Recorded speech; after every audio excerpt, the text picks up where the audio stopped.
नमस्कार दोस्तों, मैं Abhishek Yadav सोराले music class channel में आप सभी का तहे दिल से स्वागत करता हूं।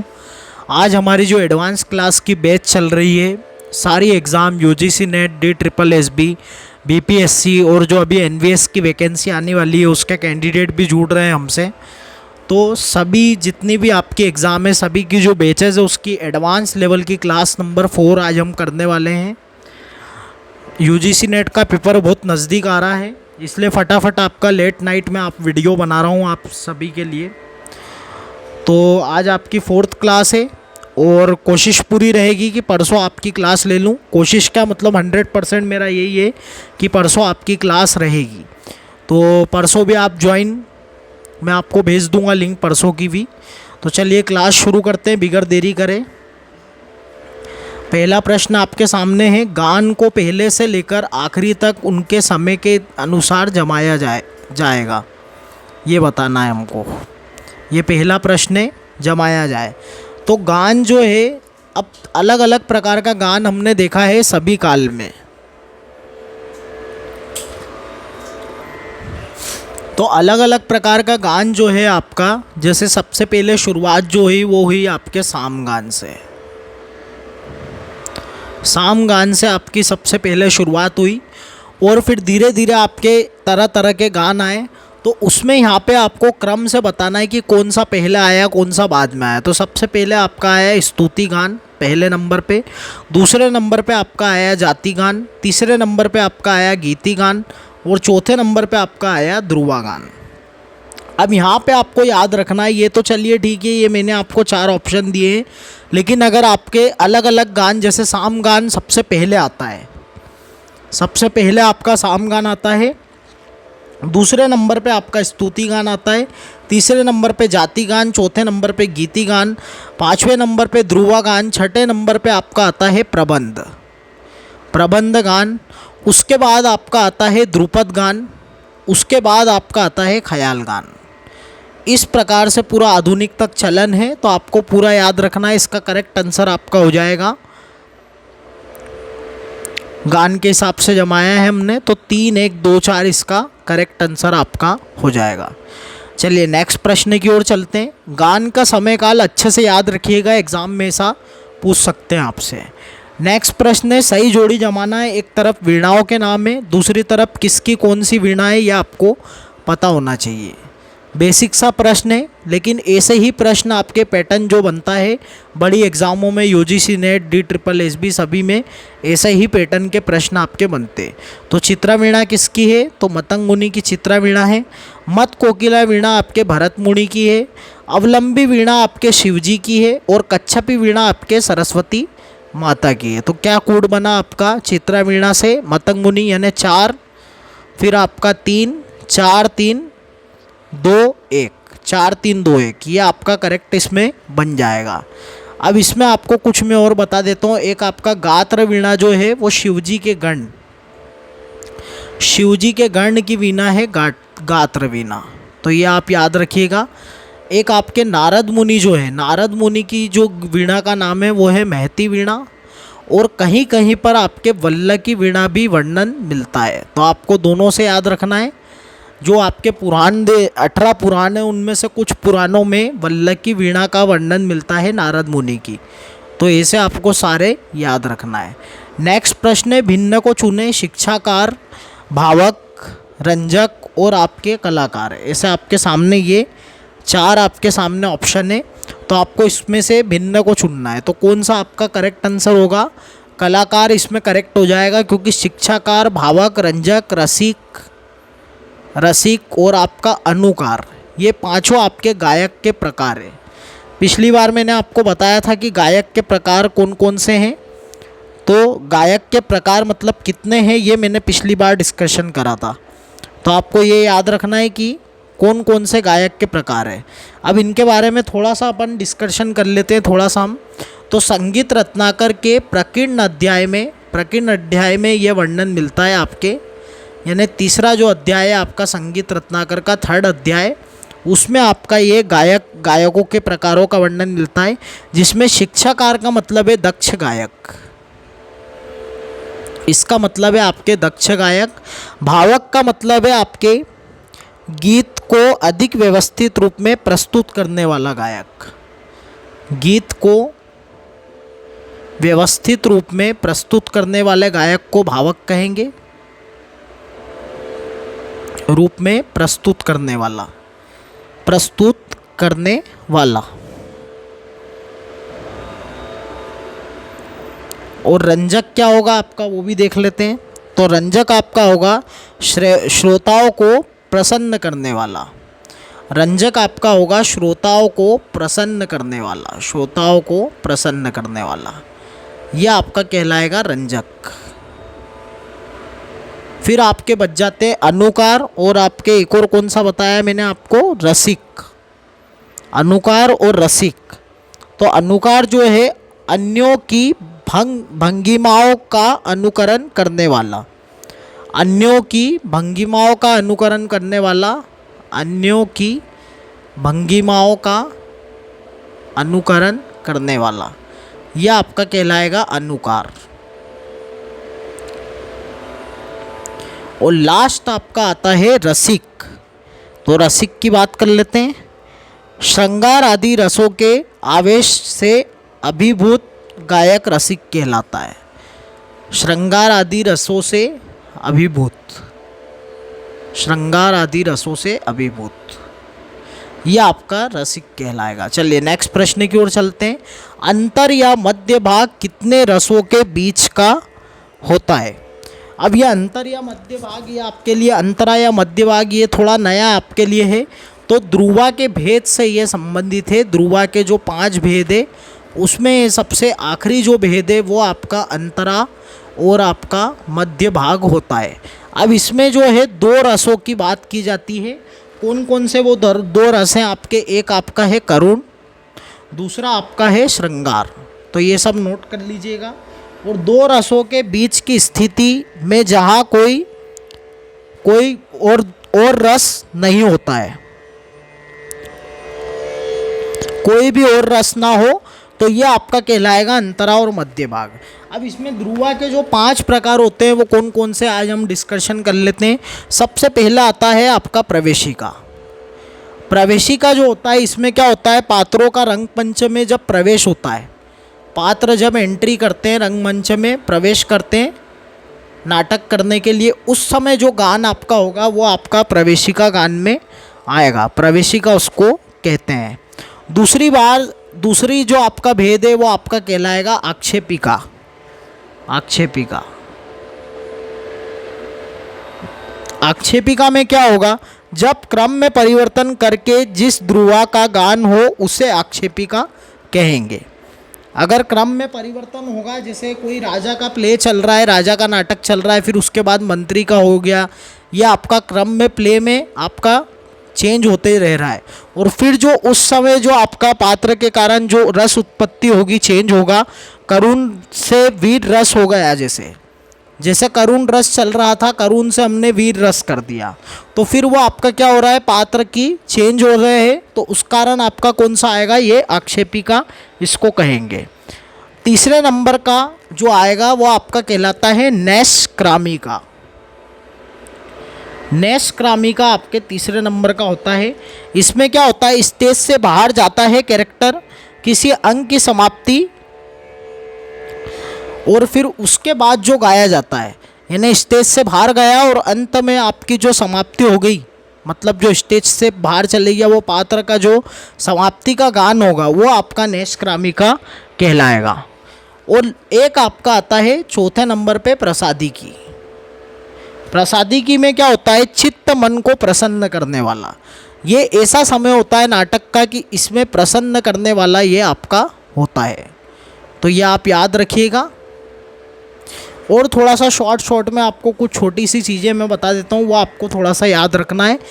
एक जो आपके ध्रुवा गान के उपभेद होते हैं वो आपके होते हैं 6, फिर ध्रुवा गान के अंग जो होते हैं वो आपके 7 होते हैं, और ध्रुवा गान की जातियाँ कितनी होती है, तो 4 होती है। ये तीनों चीज़ें आपको याद रखना है। चलिए नेक्स्ट प्रश्न की ओर चलते हैं। मृदंगा यति और पिपलिका यति दोनों का वर्णन सर्वप्रथम किस ग्रंथ में मिलता है?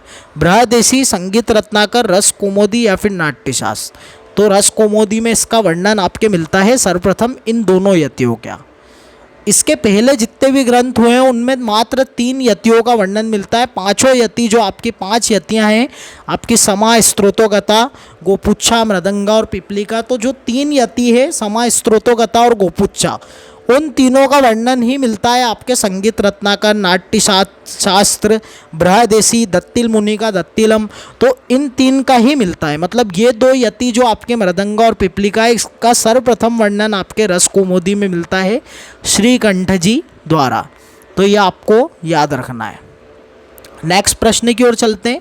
विलंबित लय से कौन सा ग्रह संबंधित है? सम है, अतीत है या अनागत है? तो अनागत जो है आपका ये विलंबित लय से संबंधित है आपका ये ग्रह। और दूसरी चीज आपका सम जो है ये आपका मध्य लय से संबंधित है। सम जो है आपका मध्य लय से संबंधित है और अतीत जो है आपका वो द्रुत लय से संबंधित है। ऐसा आपको याद रखना। और ये चारों ही ग्रह हैं आपके। ग्रह को भरत मुनि ने क्या संज्ञा दी है? पानी की संज्ञा दी है और उन्होंने 3 ही ग्रह माने थे, ये आपको याद रखना है। ऐसा सब मैंने पहले भी आपको बेसिक लेवल की क्लास में ये सब डिटेल में पढ़ाया था। अब नेक्स्ट है आपका हथेली को नीचे करके उंगलियों को सिकोड़ना कौन सी क्रिया के अंतर्गत आता है? आवाप, निष्काम, विक्षेप या फिर प्रवेशक? अब इसमें सबसे पहले आपको मैंने क्रियाओं के प्रकार बताए थे। एक सशब्द होती है, एक निशब्द होती है, सशब्द और निशब्द। तो ये सभी ये जितने भी आपके चारों प्रकार हैं ये निशब्द के अंतर्गत आते हैं, चारों मतलब क्रियाएं। और सशब्द के अंदर कौन कौन सा आता है? ध्रुवा, ध्रुवा, सम्या, ताल और आपका सन्निपात, ये आपका सशब्द के अंतर्गत आता है। सशब्द का मतलब ही यही होता है कि ताल से, हाथ से ताल देकर उसको कंप्लीट करना। और निशब्द का मतलब मन में कुछ अपनी बनाना और उस हिसाब से इसको करना।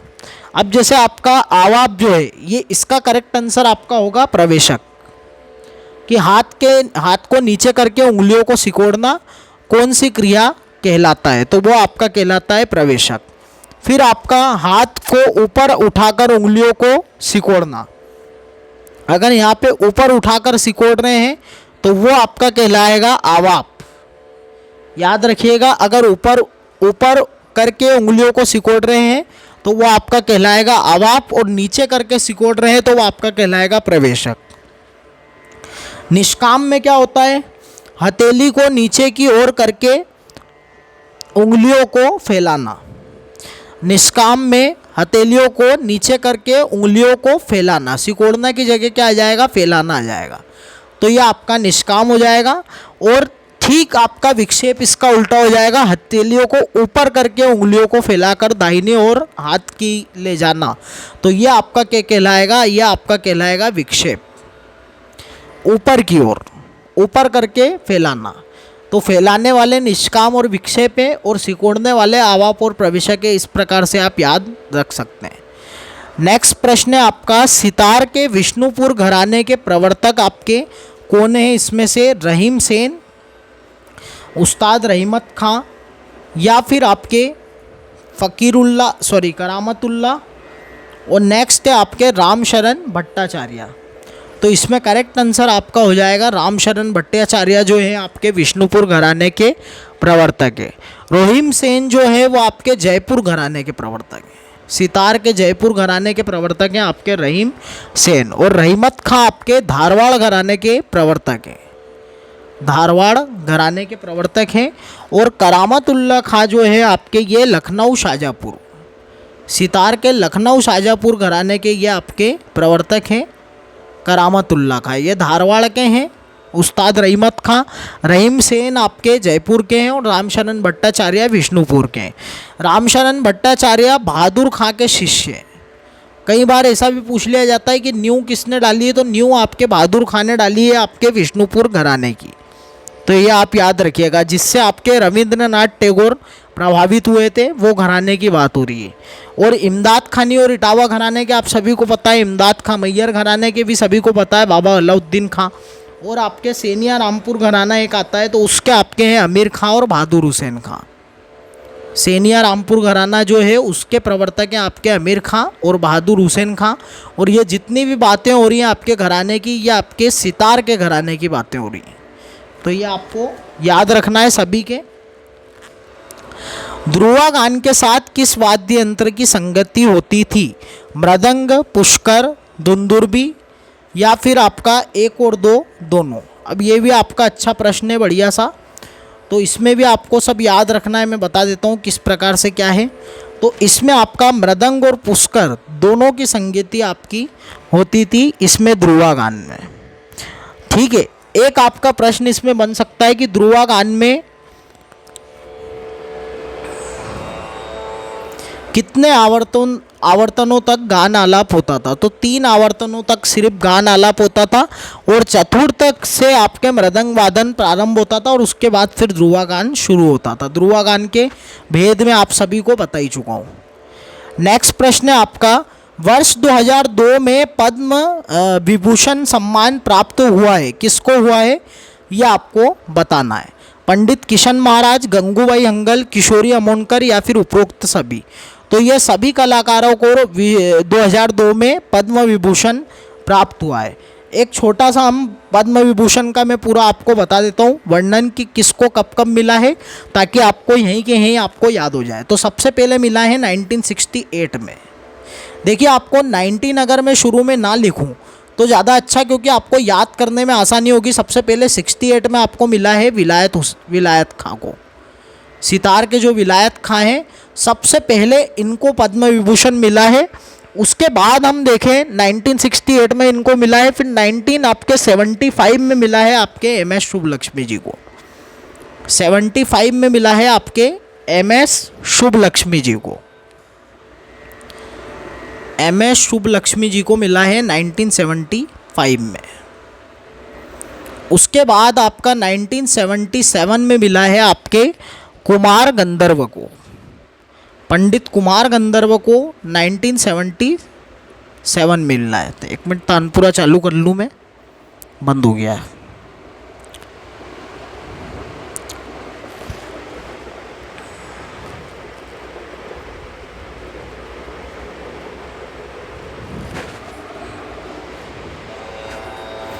फिर उसके बाद आपके मिला है 1980 में बिस्मिल्लाह खां साहब को। 80 में मिला है आपके उस्ताद बिस्मिल्लाह खां साहब को। ये सब एक जगह आप नोट कर लीजिएगा। इससे क्या होगा कि आपको जैसे भारत रत्न सारे याद है, क्योंकि 6 ही भारत रत्न मिले हैं, वैसे आपको पद्म विभूषण भी याद हो जाएंगे और एग्ज़ाम में पद्म विभूषण से प्रश्न आपका बन सकता है। अभी UGC नेट का जो पेपर आ रहा है आपका, इसमें और DSSB में भी पद्म विभूषण से प्रश्न आपका ज़रूर से ज़रूर बन सकता है। तो इसका थोड़ा सा ध्यान दे जो मैं आपको बता रहा हूँ। नेक्स्ट आपके मिला है 81 में पंडित रविशंकर को। पंडित रविशंकर को 81 में मिला है आपके पद्म विभूषण। उसके बाद आपका बनता है 88 में आपके मिला है उस्ताद अली अकबर खां को। 1988 की बात हो रही है, तो ये आपके अली अकबर खां को मिला है 1988 में। उसके बाद आपका आता है 1992 में आपके मिला है, किसको मिला है? तो वो आपके मिला है मल्लिका अर्जुन मंसूर को। लिखिए, 1992 में मिला है मल्लिका अर्जुन मंसूर को। मल्लिका अर्जुन मंसूर को मिला है 1992 में। जयपुर अतरौली घराने के मतलब अतरौली घराने से बिलोंग करते हैं और आपके मंजी खां, बुर्जी खां, इन सब से इन्होंने शिक्षा प्राप्त करी है। और आपके विष्णु दिगंबर पलुस्कर के शिष्य नीलकंठ बुआ से भी इन्होंने, बालकृष्ण बुआ इचलिंजीकर के शिष्य नीलकंठ बुआ से भी इन्होंने शिक्षा प्राप्त करी है।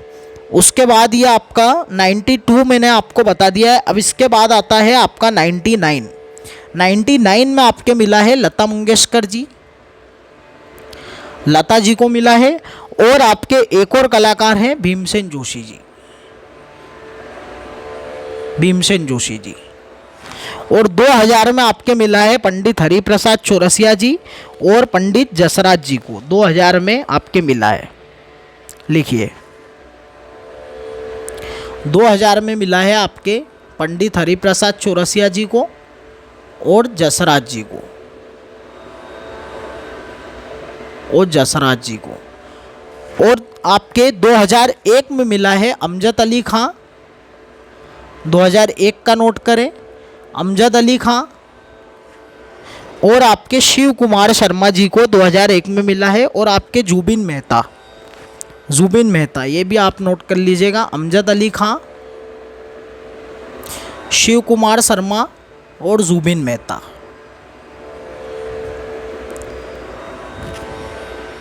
और फिर आपके 2002 में ये सब कलाकार हैं, पंडित किशन महाराज, गंगूबाई हंगल और किशोरी अमनकर।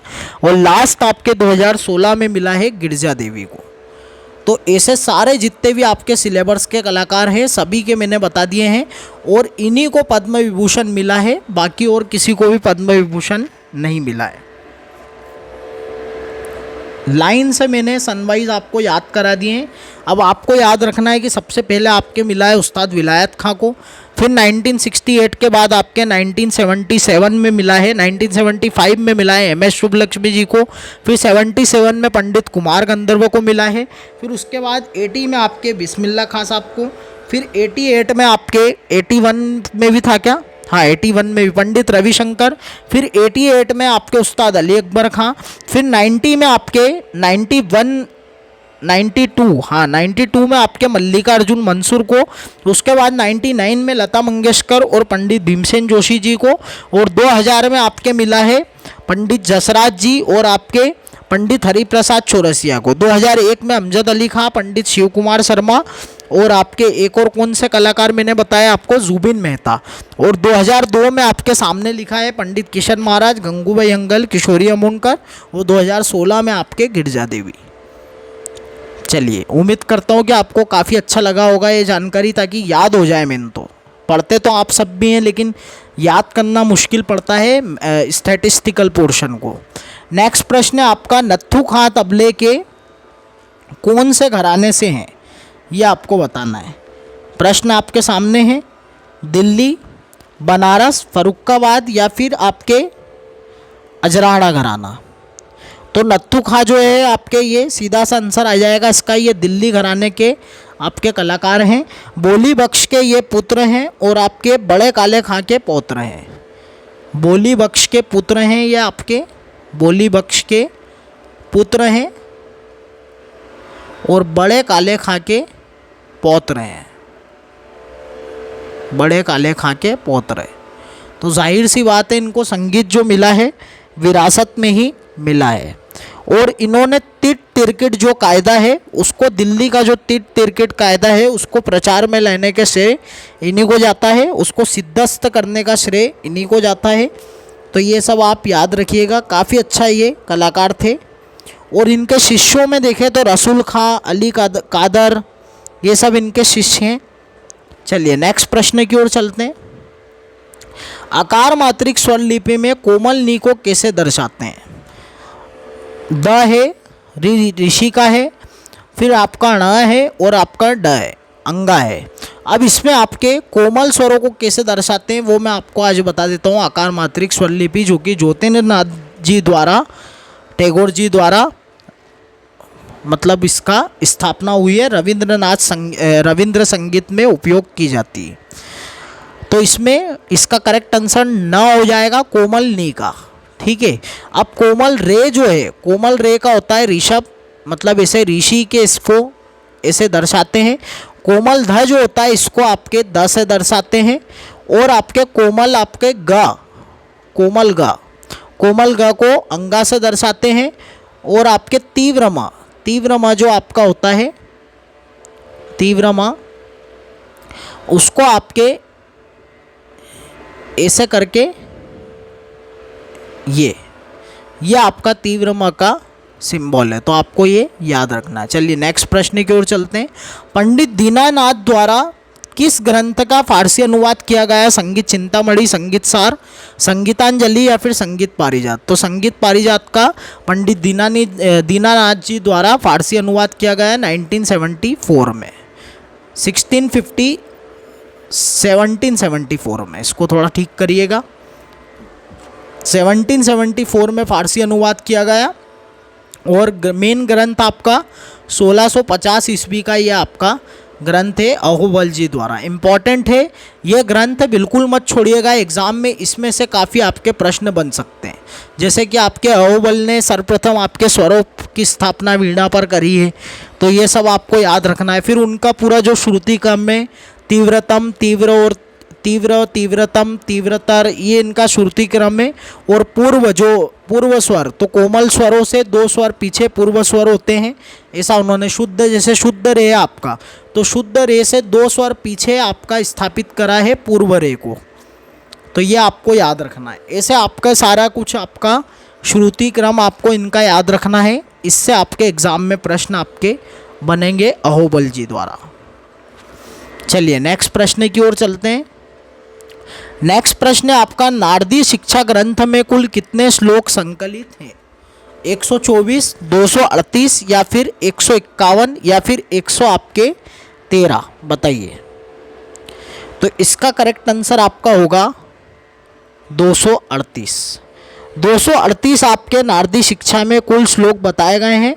अब इसमें आपको याद रखना है कि जैसे इसमें नारदी शिक्षा में 2 आपके प्रपाठक नाम से आपके मिलते हैं, फिर उसमें आपके अध्याय हैं, 2 प्रपाठक मिलते हैं। तो इसमें जो प्रथम प्रपाठक है उसमें आपके 124 श्लोकों का वर्णन है। प्रथम प्रपाठक जो है इसमें आपके 124 श्लोकों का वर्णन है। और आपके जो द्वितीय प्रपाठक है उसमें 8 कंडिकाओं में कुल 113 श्लोकों का वर्णन है। सभी में, दोनों में आपके 8 कंडिकाएँ हैं। इन्होंने आपके अध्याय को कंडिका कहा है। तो जो प्रपाठक सेकंड वाला है आपका द्वितीय प्रपाठक, नारदी शिक्षा में नारद जी ने कंडिका कहा है आपके अध्याय को। तो प्रथम प्रपाठक में 8 कंडिका है जिसमें 124 श्लोक हैं, और द्वितीय प्रपाठक में आपके 8 कंडिका है, उसमें भी 8 कंडिका है और उसमें 113 आपके श्लोक है, और कुल श्लोक आपके होते हैं 238। तो ये आपको याद रखना है। चलिए नेक्स्ट प्रश्न की ओर चलते हैं। संगीत रत्नाकर में कितनी कला आपके बताई गई है? 6 बताई गई है, 4 बताई गई है, 8 बताई गई है या फिर 12? तो ये आपको इसमें बताना है। तो संगीत रत्नाकर में कुल आपके 8 कला बताई गई है। कौन कौन सी है वो 8 कला? ध्रुव का, लिखिए, ध्रुव का, सर्पिणी, पद्मिनी,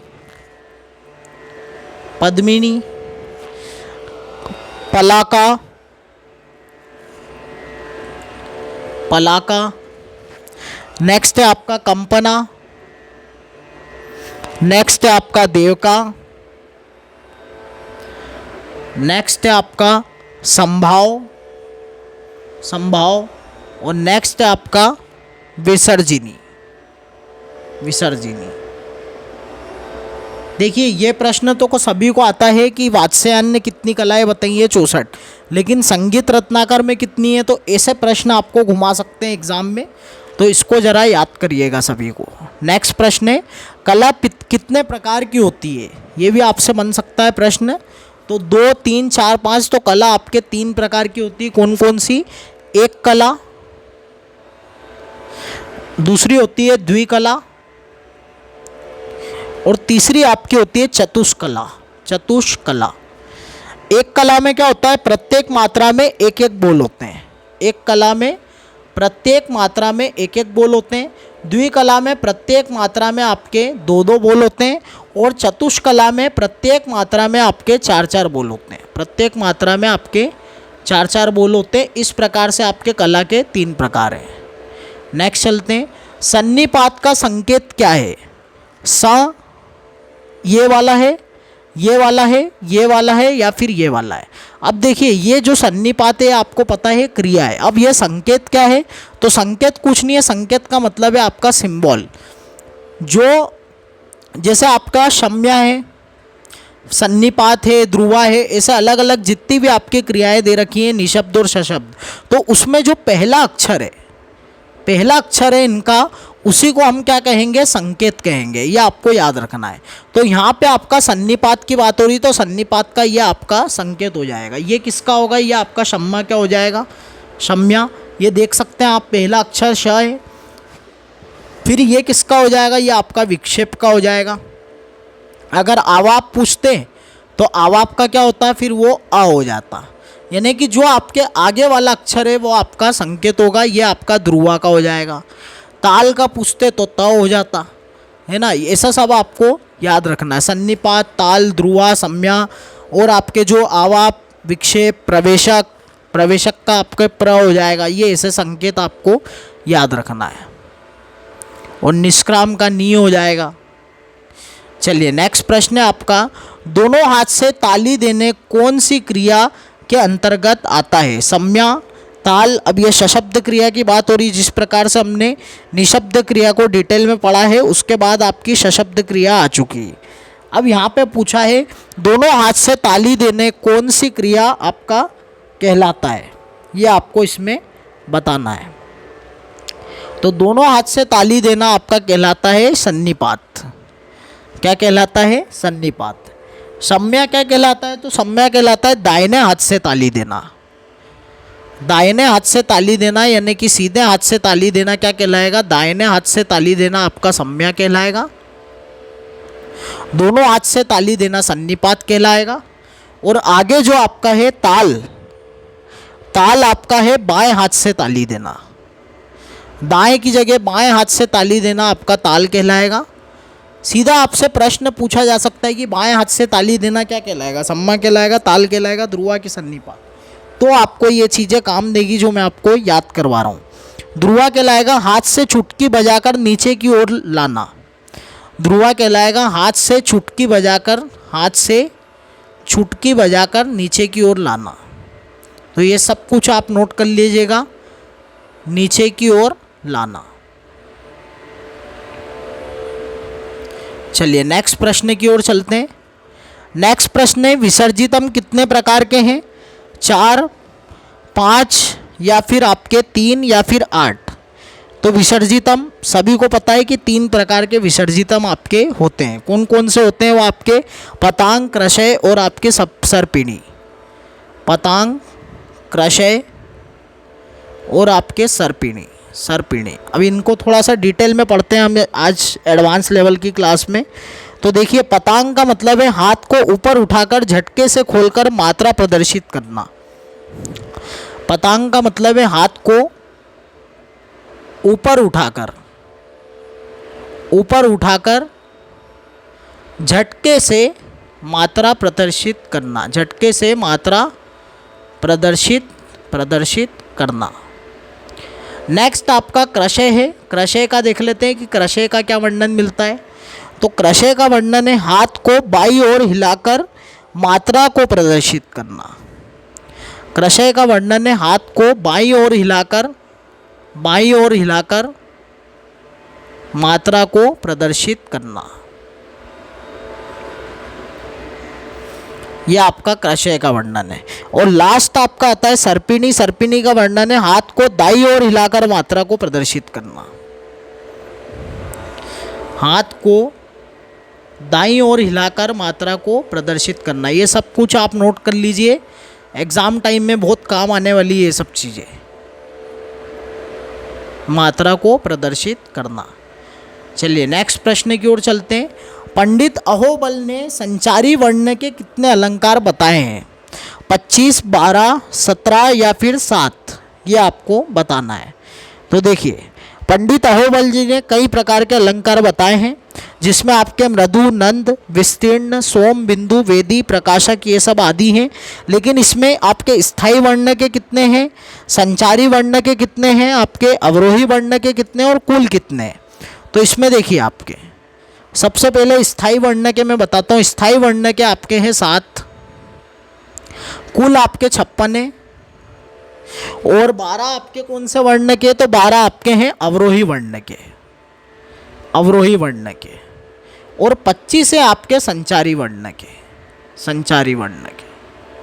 और कुल है आपके 56। तो ऐसा आपको याद रखना है। जो शुरू में मैंने आपको अलंकारों के नाम बताए वो भी लिख लीजिए। मृदु, नंद,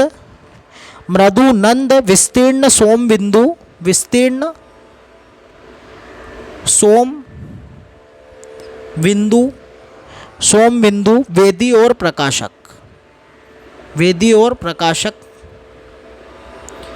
चलिए नेक्स्ट चलते हैं। पंडित अहोबल ने कितनी गीतियाँ बताई हैं? तो सिंपल सा प्रश्न है, लेकिन एग्जाम में आप कंफ्यूज हो सकते हैं क्योंकि हमने भरत मुनि का पढ़ा है, मतंग मुनि की पढ़ी है, भाषा विभाषा जोड़ के 7 होती हैं, सारंग देव जी की पढ़ी है, लेकिन इनकी कैसे बताए? तो इनकी भी आपकी 5 ही है। सारंग देव जी को इन्होंने फॉलो करा है। जो सारंग देव जी की 5 है आपकी शुद्धा, भिन्ना, गोड़ी, बेसरा, साधारणी, वही इनकी 5 आपकी गीतियाँ हैं पंडित अहोबल की।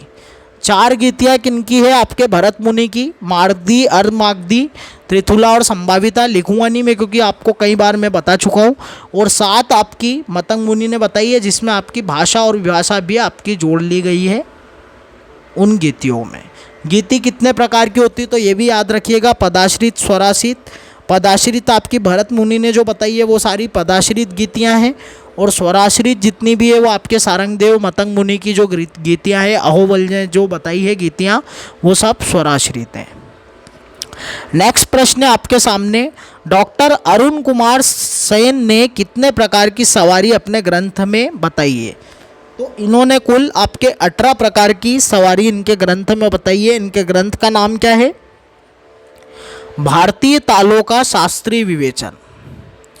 भारतीय तालों का शास्त्रीय विवेचन, ये इनका ग्रंथ का नाम है, शास्त्रीय विवेचन। तो काफ़ी अच्छा वर्णन मिलता है कि 18 सवारी, इन्होंने 18 प्रकार की सवारी बताई है, जिसमें आपकी पंचम सवारी सबसे मुख्य वाली है। पंचम सवारी, इसको छोटी सवारी भी कहते हैं। और आप सभी को पता है 4 विभाग है इसमें, 15 मात्रा है, और पहला विभाग 3 मात्रा का है। ये आप याद रखिएगा, एग्जाम में कई बार प्रश्न आ जाता है कि पहला विभाग कितनी मात्रा का है। नेक्स्ट प्रश्न है, अर्ध संपदीय ताल कौन सा है? कहरवा, 3 ताल, दीपचंदी या फिर रूपक? तो अर्ध संपदीय आपका यहाँ पे दीपचंदी होगा, क्योंकि 3-4 का इसमें विभाग है। तो ना पूरी तरीके से संपदीय है, ना पूरी तरीके से विषमपदीय है। तो यह आपका 3-4 का जो विभाग होगा, ये आपका अर्ध संपदीय कहलाएगा। मैं थोड़ा सा आपको ये जो रहता है, जो इसकी प्रकृति रहती है, समपदी, विषमपदी और आपके ये वाला अर्ध संपदी, ये तीनों समझा देता हूँ। समपदी का मतलब ये है कि अगर एक सरीके जैसे 4-4 आपके आएंगे और 2-2 ऐसे आपके सम मात्रा में है। आप सभी ने ऑड इवन पढ़ा है, तो ऑड मात्रा में, इवन मात्रा में है अगर, तो इवन आपके कहलाएंगे समपदी। और जैसे आपके विषमपदी कौन से कहलाएंगे? जो आपके थोड़े से अलग हैं, जैसे इसमें आप ले सकते हैं विषमपदी में रूपक आपका विषमपदी हो जाएगा, क्योंकि इसमें 3-2 का विभाग चलेगा, तीना धीना धीना। इस प्रकार का जो होगा, जैसे धमार होगा, जिनकी मात्राएं सेम नहीं हो रही, 5-3-2 और फिर 4, तो यह आपका धमार का है सीक्वेंस। तो इसमें देखिए, एक में 5 है, एक में 3 है, एक में 2, यानी सब में अलग अलग, तो ये आपका विषमपदी होगा। और कोई सा जैसे जपताल है आपका, तो जपताल में 3-2 का विभाग चलता है, तो ये आपका अर्ध संपदी कहलाएगा, अर्ध संपदी, क्योंकि इसमें आपका धी ना ऐसा चलता है, 2-3 और तीना धी ना। तो ये देखिए, ये आपका अर्ध संपदी, यानी ये मेचोरा है, ये मेचोरा है। इस प्रकार से आपको याद रखना है। कितने कमल पत्रों को एक के ऊपर एक रखकर सुई से छेद करने का काल एक क्षण कहलाता है? 50, 100, 150 या फिर 200? तो 100 कमल पत्रों को के ऊपर एक रखकर सुई से छेद करने पर काल जो कहलाता है वो एक क्षण कहलाता है। अब इसमें आप नोट करते चलिए, 8 क्षण का ये सब बात हो रही है। ताल के प्राण में जो काल होता है, समय का जो समय जिससे दर्शाया जाता है, उसकी बात हो रही है आपका। तो एक क्षण जो बनता है वो 100 कमल पत्रों से बनता है। 8 क्षण का आपका बनता है एक लव। एक लव आपका बनता है 8 क्षण का, और 8 लव का बनता है एक काष्ठा। 8 लव का बनता है एक काष्ठा। 8 काष्ठा का बनता है एक निमेष। 8 काष्ठा का आपका बनता है एक निमेष। देखिए, 8 काष्ठा का बनता है एक निमेष, और 8 निमेष की बनती है एक कला। 8 निमेष की बनती है एक कला। ये सब काल से रिलेटेड है। 8 कला जो है आपकी, 2 कला जो है, 2 कला आपकी बनाती है एक अनुद्रुत। 2 कला आपकी बनाती है एक अनुद्रुत, जो आपका अंग है आपके ताल का। फिर आप सभी को पता है अनुद्रुत जो होता है एक मात्रा का होता है, तो आपके दो अनुद्रुत मिलकर क्या बनाएंगे, एक द्रुत बनाएंगे। आपको बस निमेष और कला तक याद रखना है, बाकी तो आप खुद से भी कर सकते हैं। तो दो अनुद्रुत मिल के आपके एक द्रुत बनाएंगे। फिर आपके एक द्रुत जो बन रहा है, एक द्रुत आपका दो मात्रा का है, तो दो द्रुत मिल के क्या बनाएंगे, आपके एक लघु बनाएंगे। फिर आपके एक लघु यानी कि चार मात्रा, दो लघु मिलके क्या बनाएंगे, एक गुरु बनाएंगे, एक गुरु बनाएंगे। फिर आपका एक गुरु आपका आठ मात्रा का, तो आपको एक गुरु और एक आपका नहीं तीन लघु मिलके आपके बनाएंगे एक प्लूत। यहाँ पे गुरु नहीं लेंगे, तीन लघु मिलके, तीन लघु मिलके एक प्लूत बना देंगे आपका, क्योंकि 12 मात्रा यहाँ पे हो जाएगी। एक लघु चार मात्रा का, तो 4 + 4 + 4, और ऐसे ही चार लघु मिलके आपके बना देंगे एक काकपद। तो ऐसे आपको पूरा याद रखना है, ये काल का पूरा आपका एक चार्ट है, तो इसको आपको याद रखना है। चलिए नेक्स्ट प्रश्न की ओर चलते हैं। ये एस या फिर ऐसा जो आपका साइन दे रखा है, ये कौन सी चीज़ का है, ये आपको बताना है किसको कहते हैं। विश्रांति को, ठहराव को, दम को, या फिर उपरोक्त सभी। तो ये आपके उपरोक्त सभी। विश्रांति से कंफ्यूज हो सकते हैं आप, ठहराव आपको पता है, लेकिन दम और विश्रांति ये एक ही चीज़ है, ये सारी ही एक ही चीज़ है, ठहराव भी, विश्रांति भी और दम भी। दम ताल के अनुरूप कहते हैं, जैसे हम ताल को दर्शाते हैं धा, जैसे हमने दीपचंदी का ही करा, तो धा धिन, तो ये आपका एस बना है, तो ये जो एस है यहाँ पे मतलब ठहराव है, तो ये आपका विश्रांति कहलाएगा, ठहराव कहलाएगा, दम कहलाएगा।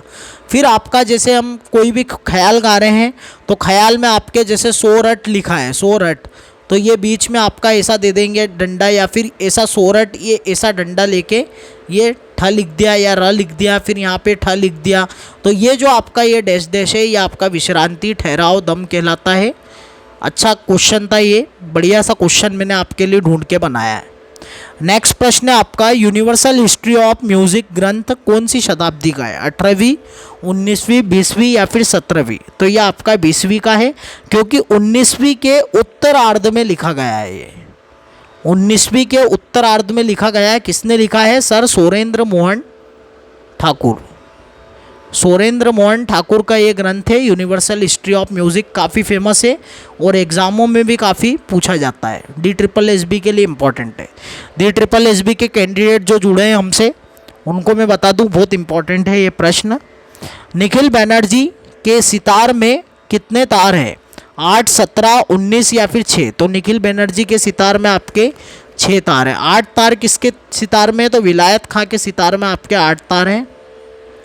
सेनिया घराने में आपके मिलते हैं 17 तार। सेनिया घराने के जो कलाकार हैं इनमें मिलते हैं 17 तार। फिर आपके जो मैयर घराने के हैं, मैयर घराने के, उनके उसमें आपके 19 तार देखने को मिलते हैं उनके सितार में। चलिए नेक्स्ट प्रश्न की ओर चलते हैं। नारदी शिक्षा में गायन के कितने दोष बताए गए हैं, तो जनरली हम गायन के दोष पढ़ते हैं, वो कितने होंगे आपके 25 है। 22 आपके क्या है, गायक के गुण है, गायक के गुण है। तो ये आपके 25 हम पढ़ते हैं ये संगीत रत्नाकर में, लेकिन आपके नारदी शिक्षा में मात्र 14 दोष बताए गए। तो ये आपको याद रखना है, भूलना नहीं है। इसका करेक्ट आंसर आपका 14 हो जाएगा। 28 किस में बताए हैं, वैज्ञकार के गुण बताए हैं, वैज्ञकार के गुण, ये आपके 28 है। नेक्स्ट प्रश्न की ओर चलते हैं। भिन्न को चुने, निमिलक, उद्दस्त, सुत्कारी और जितश्रम। तो ये तीनों ही आपके गायक के दोष है, और ये आपका जो है जितश्रम, ये आपका गायक का गुण है। तो ये आपका करेक्ट आंसर हो जाएगा, क्योंकि ये भिन्न है तीनों से। निमिलक किसको कहते हैं, जो आँख बंद करके गाता है, आँख बंद करके गाता है, इसको निमिलक कहते हैं। यानी श्रोताओं को अपने कॉन्फिडेंस नहीं दिखा पाता है, उनके सामने हमेशा आँख बंद करके गाता है। आँख बंद करके तो सभी गाते हैं, लेकिन फिर भी जो एक भाव से गाते हैं, आँख बंद करके भी गाते हैं, लेकिन फिर भी हमेशा ही आँख बंद करके गाना, ये आपके दोषों में आ जाएगा। उद्दस्त जो है दांत पीसकर गाने वाला, और सुत्कारी जो सू की सी की आवाज़ निकाल कर गाता है, सी की आवाज़ निकलती गाते समय, तो ये आपका सुत्कारी हो जाएगा। और जितश्रम वो है जो घंटों रियाज करता है, घंटों रियाजी जो होता है, रियाजी जो आपका होता है, गायक के गुण में आता है जितश्रम, घंटों रियाज करता है और अपने आप को परिपक्व बनाता है। नेक्स्ट प्रश्न है, साग पोला का संबंध किस नृत्य से है, बिहू, लाई हरोबा, कुचिपुड़ी या फिर विदेशिया। तो लाई हरोबा से आपके सागपोला का संबंध है। बिहू जो है आपका ये आसाम का ये आपका लोक नृत्य है। और लाई हरोबा कहाँ का है? ये आपका मणिपुर का नृत्य है। कुचिपुड़ी जो है आपका ये आंध्र प्रदेश का है, आंध्र प्रदेश का। और विदेशिया आपका कहाँ का है? तो ये आपका बिहार का है। चलिए नेक्स्ट प्रश्न की ओर चलते हैं। चलिए नेक्स्ट प्रश्न जो है आपका ये रहा सामने। संगीत रत्नाकर में किस ताल को यति लग्न कहा गया है? ये आपको इसमें बताना है। तो यति लग्न की बात हो रही है, दादरा को कहा गया है, तीन ताल को, या फिर चौताल, या फिर झुमरा को। तो इसमें दादरा को आपके यति लग्न कहा गया है। फिर तीन ताल को क्या कहा गया है आपके? तो तीन ताल को आपके विद्याधर कहा गया है। तीन ताल को आपके विद्याधर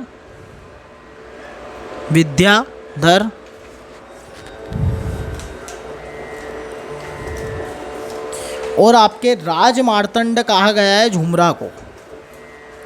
झुमरा को क्या कहा गया है? आपके राज मार्तंड। लिखिए,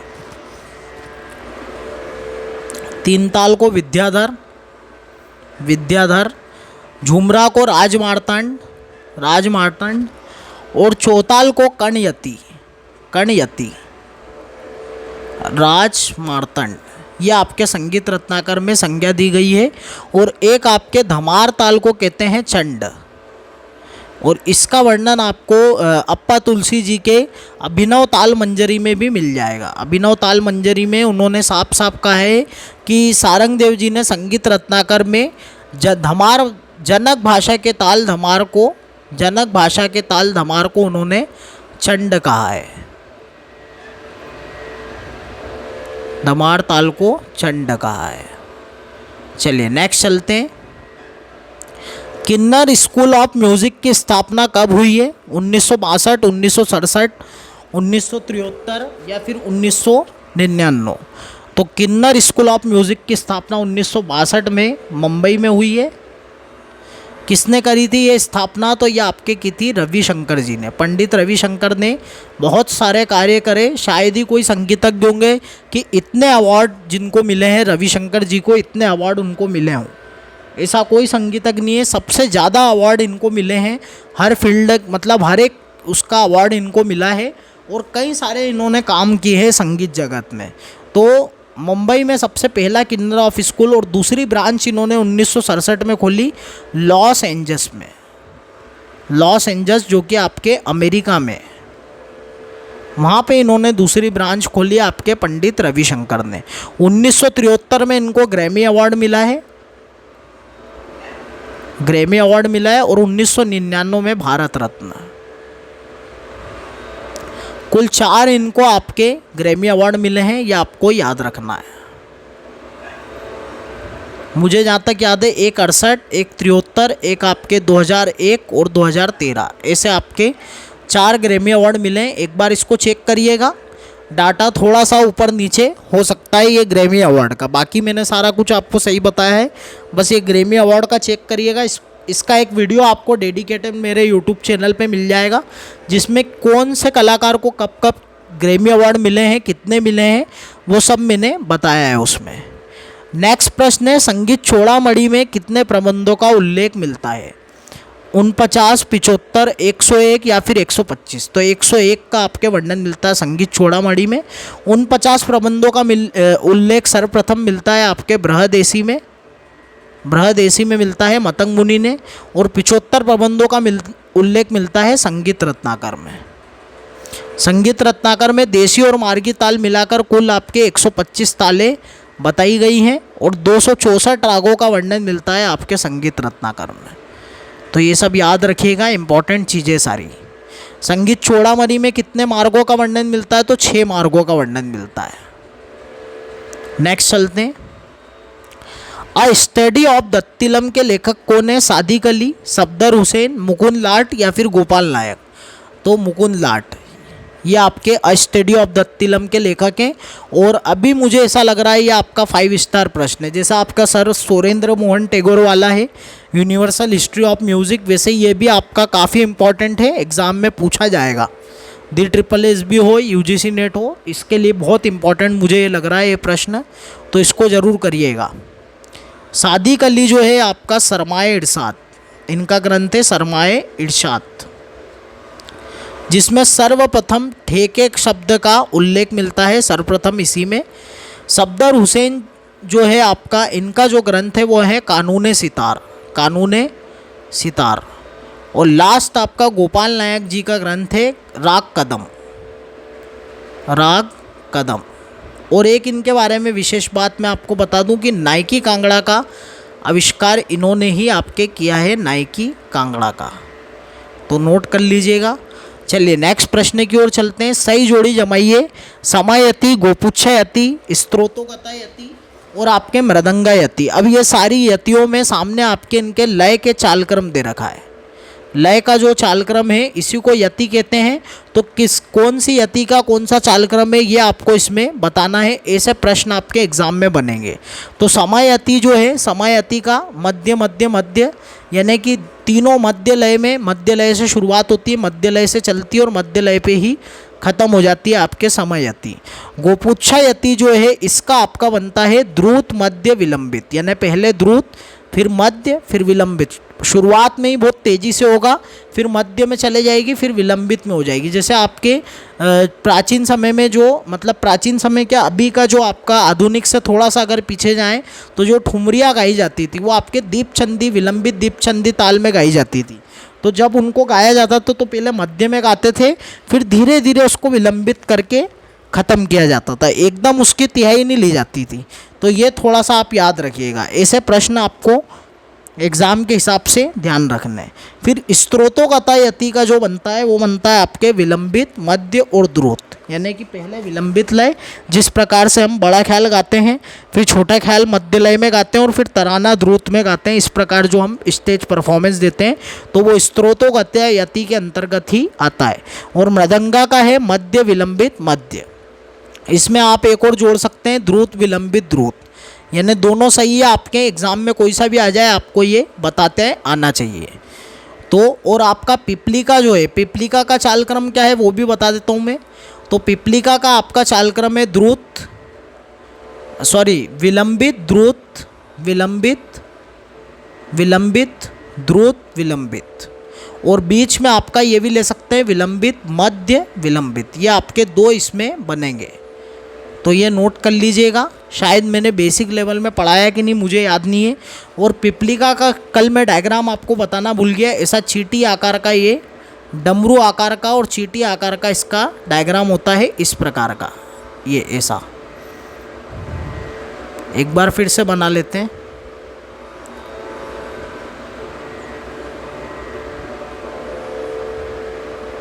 ये इस प्रकार का आपके डमरू आकार का, चींटी आकार का इसका डायग्राम आपके मिलता है। मृदंगा का कैसा मिलता है? तो मृदंगा का आपका सिंपल सा है, ये आपका मृदंगा का है। कल ही हमने इस पे एक प्रश्न करा था। समायति का सीधा सा चलेगा, ऐसा ऐसा चलेगा। स्त्रोतोकता का आपका ऐसा खुला रहेगा और गोपुच्छा का ऐसा उल्टा खुला रहेगा। चलिए नेक्स्ट प्रश्न की ओर चलते हैं। तो इसका कूट क्या मिलेगा अपने को? 2, फिर गोपुच्छा यति आपका 3, 2 3, 2 3 कहाँ दे रखा है? ये दे रखा है, तो ये आपका करेक्ट हो जाएगा। नेक्स्ट चलते हैं।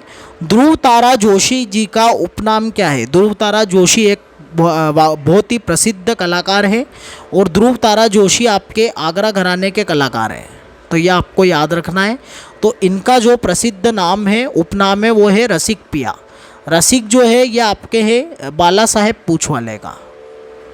बाला साहेब पूछ वाले जो हैं उनका आपके रसिक है। और रसिक रंग जो है आपका, ये है आपके अशोक डी रनाडे। अशोक डी रनाडे का ये आपके है रसिक रंग। और एक बरवे करके हैं आपके बरवे, तो इनका है आपके रस रंग।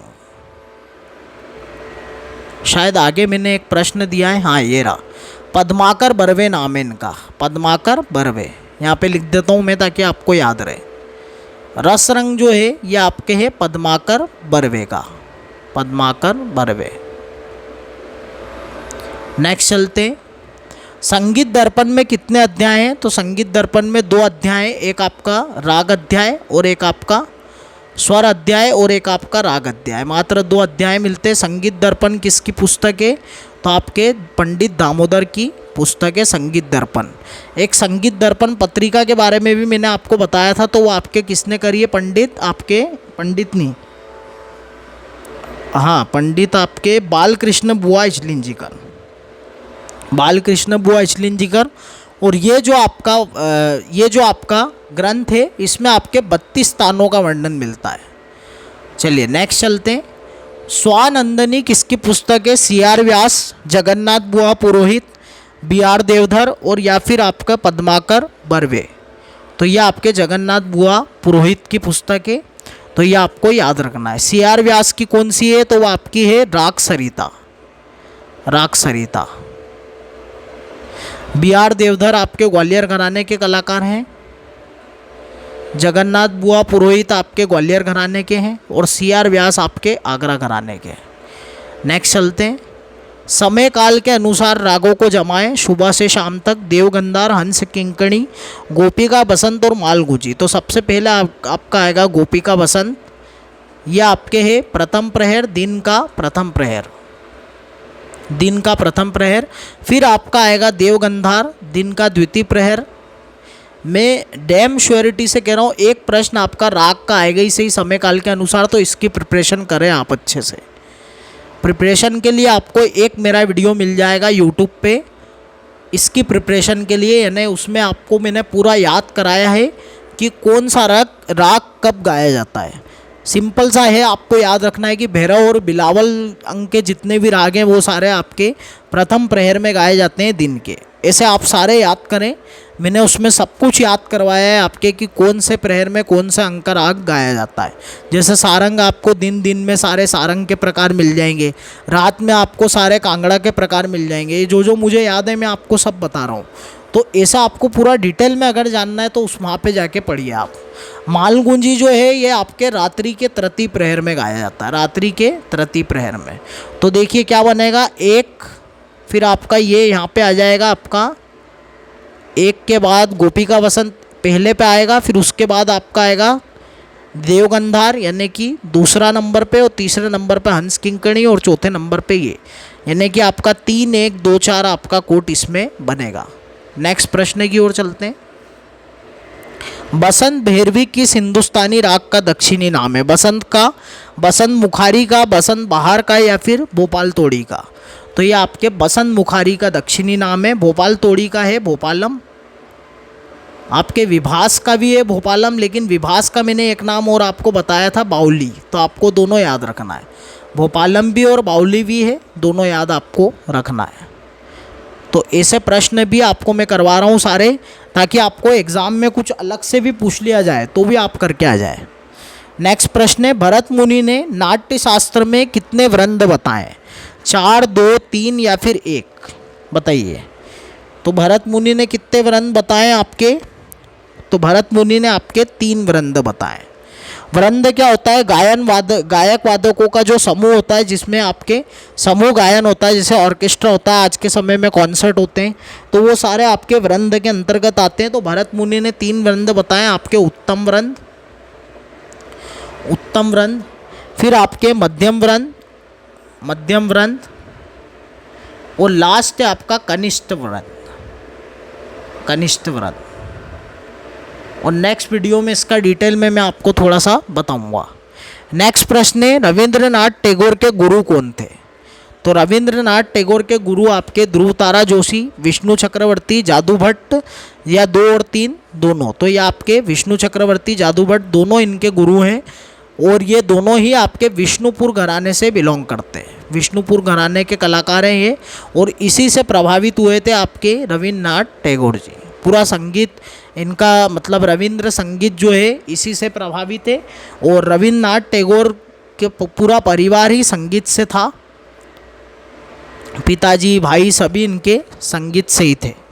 नेक्स्ट प्रश्न है, भवाई कहाँ का प्रसिद्ध लोक नृत्य? उत्तर प्रदेश, गुजरात, छत्तीसगढ़ या फिर महाराष्ट्र? भवाई आपका गुजरात का प्रसिद्ध लोक नृत्य है।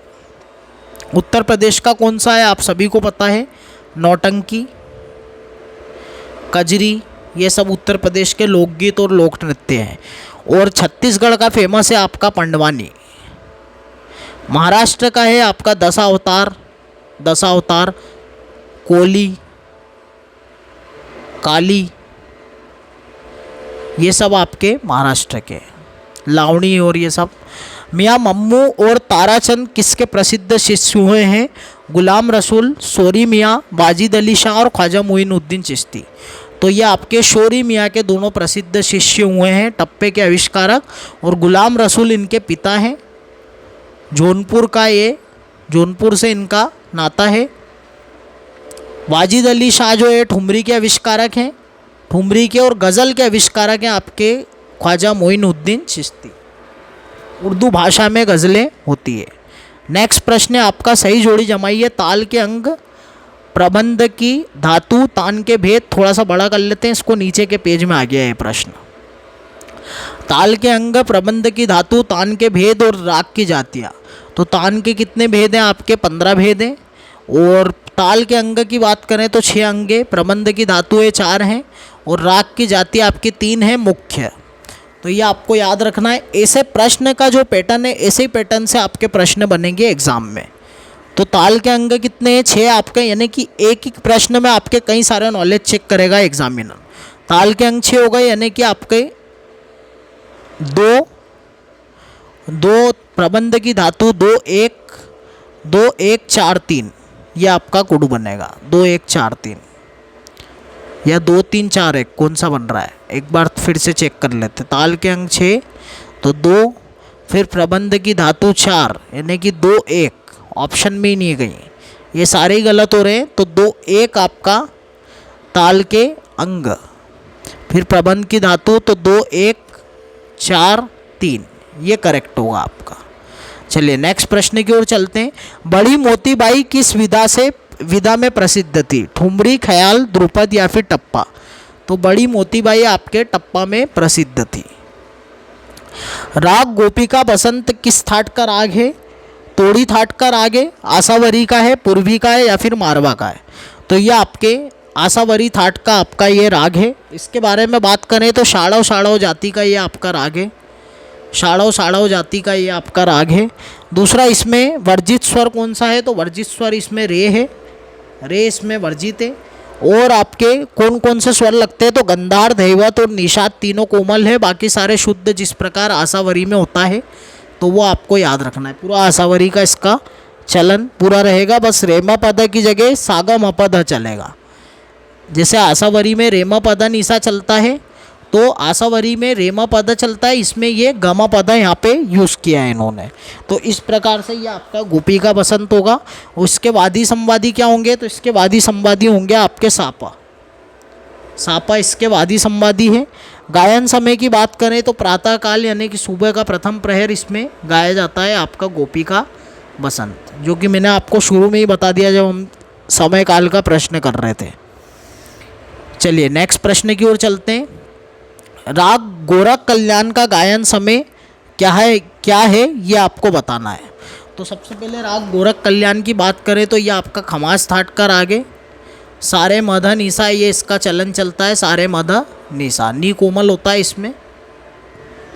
फिर इसका गोरख कल्याण का जो है ओढ़व जाति का ये राग है आपका, ओढ़व जाति का राग है। रात्रि का द्वितीय प्रहर इसका करेक्ट आंसर हो जाएगा, रात्रि के द्वितीय प्रहर में गाया जाता है। इसके वादी संवादी की बात करें तो इसका मासा वादी संवादी है, तो ये आपको याद रखना है। चलिए नेक्स्ट प्रश्न की ओर चलते हैं। राग हंस किंकणी का वादी संवादी क्या है, मासा, पसा, रेप या फिर गधा। तो इसका हंस किंकणी का वादी संवादी पसा है। काफ़ी थाट का ये आपका राग है हंस किंकड़ी। और ओढ़व संपूर्ण इसकी जाति है, ओढ़व संपूर्ण जाति है। और इसमें दोनों गंधार और दोनों निषाद दोनों का प्रयोग होता है, दोनों गंधार और दोनों निषाद का प्रयोग होता है, ये आपको याद रखना है। तो और सारे स्वर बाकी सारे इसमें शुद्ध स्वर होते हैं और रे और ध इसमें वर्जित है आरोह में। आरोह में रे ध वर्जित है, इसीलिए इसका क्या है, ओढ़व जाति का ये आपका राग है। तो ये आपको याद रखना है। निसा ग म प नि सा ये इसमें चलेगा। जाते समय कोमल स्वर लगेंगे, नी का कोमल नी का प्रयोग होगा जाते समय, यानी नीचे से जब आएंगे मंद्र से तो कोमल नी, और बाद में जब मध्य में जाएंगे तो शुद्ध नी का प्रयोग होगा। ये आपको याद रखना है। इसमें थोड़ा सा अजीब चलन है इसका। और इसका गायन समय जो है वो आपका दिन का तृतीय प्रहर, दिन का तृतीय प्रहर इसका गायन समय, ये आपको याद रखना है। लास्ट प्रश्न है आपका, वासुदेव जोशी के शिष्य पंडित विष्णु दिगंबर पलुस्कर, बालकृष्ण बुआ इस्लिंजीकर, नारायण राव व्यास या फिर ओमकार नाथ ठाकुर। तो वासुदेव जोशी के शिष्य अभी पंडित बालकृष्ण बुआ इस्लिंजीकर, ये इनके गुरु हैं आपके वासुदेव जोशी। 1849 में इनका जन्म हुआ बेलगाम में। तो ये आपको याद रखना है। और बालकृष्ण बुआ इस्लिंजीकर के शिष्य कौन है, तो पलुस्कर जी। पलुस्कर जी के शिष्य नारायण राव व्यास और ओमकार नाथ ठाकुर। तो ये था आपका आज का मॉक टेस्ट। बहुत ही बढ़िया सा ये मैंने आपका पेपर सेट किया था। तो यह आपका पूरा 4 एडवांस क्लासेस कंप्लीट हो चुकी है। नेक्स्ट एडवांस क्लास आपकी परसों होगी, यानी कि शनिवार के दिन। तो आप बिल्कुल बेफिक्र रहिए, मैं आपका बिल्कुल कोर्स एग्ज़ाम से पहले और 1 हफ्ते पहले ही कंप्लीट करा दूंगा। यानी 18 को पेपर है आपका, तो 13 को हम समथिंग पूरा, मैंने जहाँ तक गणित लगाया है तो 13 तक आपका कंप्लीट हो जाएगा। क्योंकि अभी जैसे नेक्स्ट क्लास आपकी शनिवार को है, तो शनिवार को शायद आपकी 8 तारीख है, तो शनिवार फिर रविवार को 1 क्लास ले लेंगे अपन, तो 6 क्लास आपकी कंप्लीट हो जाएगी। फिर आपकी एक मंगलवार को और फिर आपकी एक बुधवार को ले लेंगे या फिर गुरुवार को ले लेंगे। तो इस प्रकार से आपका कंप्लीट हो जाएगा ये कोर्स। और उसके बाद आपका एक लाइव इंटरेक्शन सेशन हम आखिरी में ले लेंगे। तो क्लास को हम यही वाइंड अप करते हैं। फीडबैक दीजिएगा व्हाट्सएप पे या जैसे भी आप देना चाहें कि कैसी क्या लगी class. Thank you so much. जय श्री राम।